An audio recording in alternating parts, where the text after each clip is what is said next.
Okay, so I'm putting together a shimmer wall here.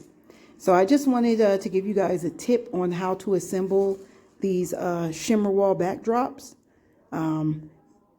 You have to assemble them facing correctly or it's not going to look right. And how you know if they're being assembled facing correctly is this. If you look at the backdrop, okay, you have your backside right here, right? You're not supposed to be able to see any of this clear backside, okay? All of these little shimmer pieces are supposed to cover up the whole backdrop.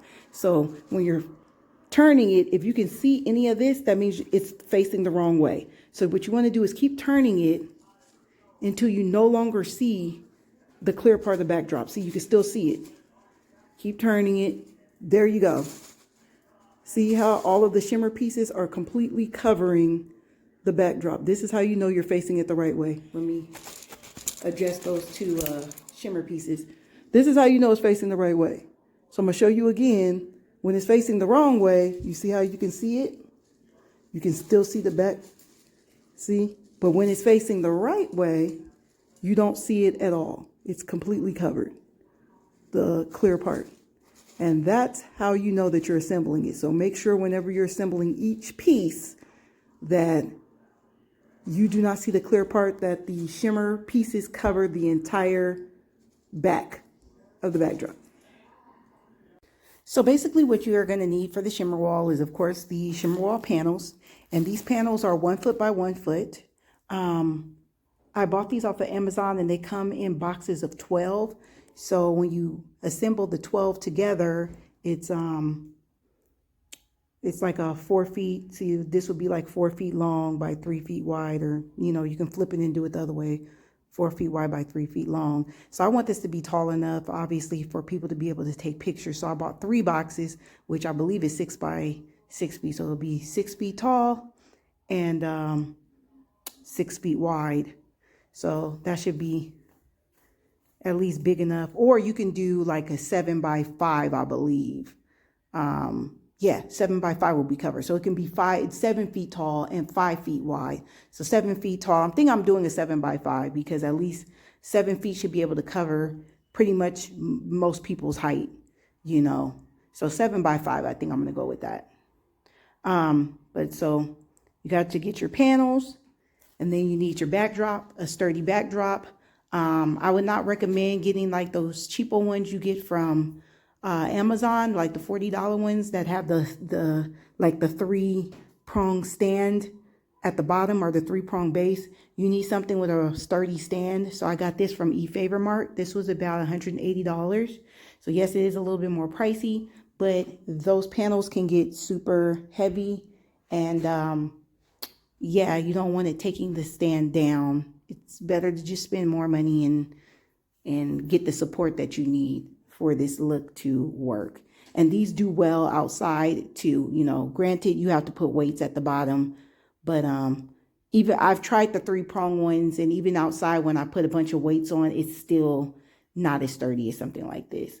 And then also you will need some zip ties, because you're going to be attaching these with the zip ties. And that's pretty much the basics of what you need. Okay, so what I'm going to do, there's a couple different ways to install this. You can connect the panels with the zip ties, like on the floor or whatever, and then once you get the whole wall connected, you can lift it up and put it onto the stand, or you can connect it panel by panel on the stand. So I'm going to try connecting panel by panel on the stand. See that? So now we're going to start connecting the actual, the panels to each other.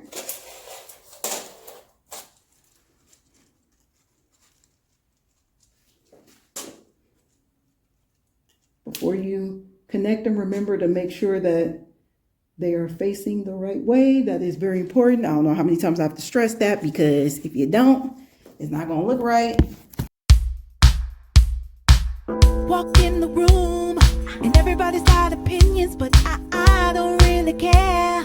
I'm head to toe in my brilliance. You can. Darn it. One of them came off. You got to find the area where it came off. So it's right here. And as you see, there's a little nail that got stuck right there. Basically, you put the hole in through the nail from an angle and stick it back onto that nail.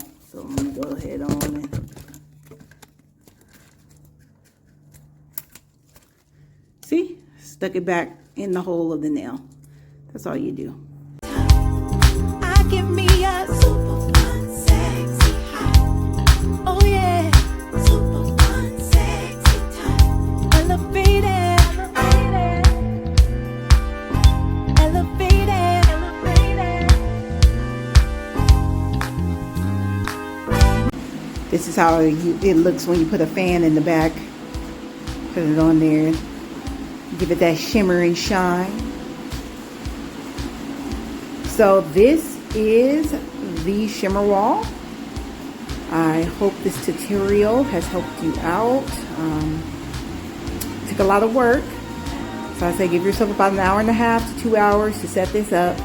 If you like what you saw, just please subscribe and leave a comment down in the comment section. Let me know what you think. Was it helpful for you? What tips or tricks you can give to me as well. I'm always open for feedback. So have a good one, and I'll see you next time.